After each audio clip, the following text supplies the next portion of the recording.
தவக்கால சிந்தனைகள். முதலாவது, உட்புறத்தை சுத்தமாக்குங்கள்.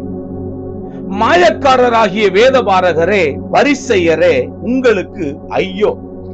போஜன பான பாத்திரங்களின் வெளிப்புறத்தை சுத்தமாக்குகிறீர்கள், உட்புறத்திலோ அவைகள் கொள்ளையினாலும் அநீதத்தினாலும் நிறைந்திருக்கிறது. குருடனான பரிசேயனே, போஜன பான பாத்திரங்களின் வெளிப்புறம் சுத்தமாகும்படி அவைகளின் உட்புறத்தை முதலாவது சுத்தமாக்கு என்று இயேசு சொன்னார். பிரியமானவர்களே, கர்த்தராகிய இயேசு கிறிஸ்து மனிதனை வெள்ளையடிக்கப்பட்ட கல்லறைக்கு ஒப்பிட்டு சொன்னார். அது புறம்பே அலங்காரமாகவும் உள்ளே சகல அசுத்தத்துடனும் காணப்படும் என்றார். இன்றைக்கு பல வருஷங்களாக சத்தியத்தை கேட்கக்கூடிய விசுவாசிகளும் இப்படியேதான் இருக்கிறார்கள்.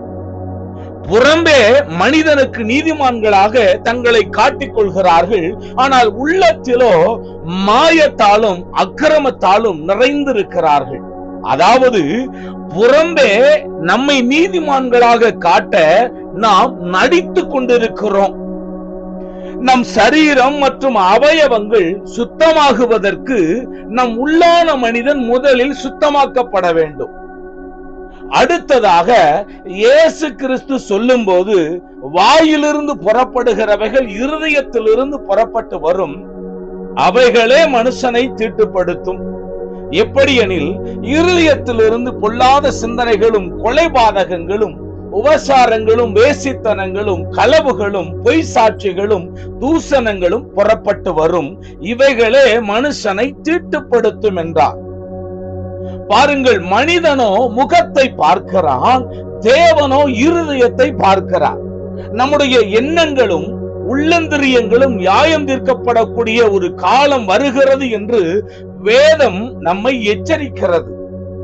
இன்றைக்கு உங்களை நிதானித்து அறிந்தால் உங்கள் உள்ளம் மற்றும் எண்ணங்கள் எந்த அளவு பரிசுத்தமில்லாமல் அலங்கோலமாக இருக்கிறது என்பதை நாம் விளங்கிக் கொள்ள முடியும். இப்படி இருப்பவர்களை குருடர்கள் என்று இயேசு குறிப்பிட்டார். ஏனென்றால் இருதயத்தில் சுத்தமுள்ளவர்கள் தான் இயேசு வரும்போது அவரை தரிசிக்க முடியும். அன்பானவர்களே, உண்மையான கிறிஸ்தவ வாழ்க்கை என்பது உள்ளான ஒரு மாற்றம் ஏற்பட்டு அது வெளிப்புறமான நம்முடைய சுபாவங்களிலே வெளிப்பட வேண்டும். இது சொல்லப்பட்ட பாத்திரத்தின் உள்ளே என்பது நம் உள்ளான மனுஷனாகிய ஆவி ஆத்மாவை குறிக்கிறது. மனுஷன் ஆவி ஆத்மா சரீரம் என்ற 3 ஆள் தத்துவத்தை உடையவனாக இருக்கிறான். வேதாகமத்தில் மாத்திரமே இந்த ஆவி ஆத்மாவை பற்றி மிக தெளிவான விளக்கங்களை நாம் பார்க்க முடியும். நம்முடைய உள்ளான மனுஷனாகிய ஆவியும் ஆத்மாவும் உயிர்ப்பிக்கப்படும் போது நம் சரீரமும் மெய்யான சுத்திகரிப்பை பெற்றுக் கொள்ளும். 1 தெசலோனிக்கேயர் 5ஆம் அதிகாரம் 23ஆம் வசனத்தில் நம்முடைய ஆவி ஆத்மா சரீரம் முழுவதும் நம்முடைய கர்த்தராகிய இயேசு கிறிஸ்து வரும்போது குற்றமற்றதாக இருக்கும்படி காக்கப்படுவதாக என்று பவுல் அப்போஸ்தலன் எழுதுகிறார். பாவம் செய்கிற ஆத்மாவே சாகும் என்று வேதம் சொல்கிறது. இன்றைக்கு நம்முடைய ஆத்மா உயிர்ப்பிக்கப்பட வேண்டும். என் ஆத்மா மண்ணோடு ஒட்டி கொண்டிருக்கிறது, உமது வசனத்தின்படி என்னை உயிர்ப்பியும் என்று தாவீது சொல்லுகிறார். என் ஆத்மாவே ஏன் கலங்குகிறாய், ஏன் தையங்குகிறாய் என்று தாவீது தன் உள்ளான மனுஷனை பார்த்து பேசுகிறதை பார்க்கிறோம். ஆவியினாலே சத்தியத்துக்கு கீழ்ப்படிந்து உங்கள் ஆத்துமாக்களை சுத்தமாக்கிக் கொள்ளுங்கள் என்று பேதுரு 1 பேதுரு 1:22 வசனத்தில் எழுதுகிறார்.